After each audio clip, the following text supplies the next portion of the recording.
4. Firestore, Cloud Database. Do you need a remote backend but do not want to spend money or time on it to focus on your amazing Flutter app? Then Firebase Firestore is the right choice for you. Firestore is a cloud-hosted NoSQL database that allows developers to easily store and sync data for their mobile and web applications. With the Flutter package, developers can easily integrate their Flutter applications with Firestore, simplifying the process of reading and writing data.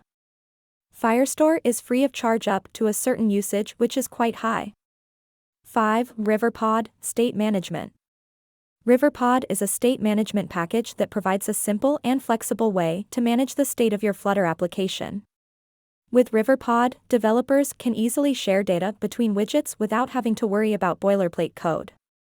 The package allows you to easily build reactive user interfaces and makes it easy to test your code. RiverPod can be seen as the rewrite of Provider, which both have been developed by Remy Rousselet.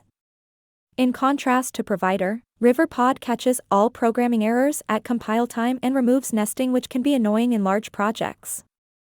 6. Shared Preferences, Simple Local Storage. Shared Preferences is a package that allows you to easily store and retrieve key-value pairs on the user's device. This package is handy for storing user preferences, such as settings and user-specific data. With shared preferences, you can easily store and retrieve data without having to write your own file I/O code. Subscribe IntelliLogix for more informative videos. Thank you.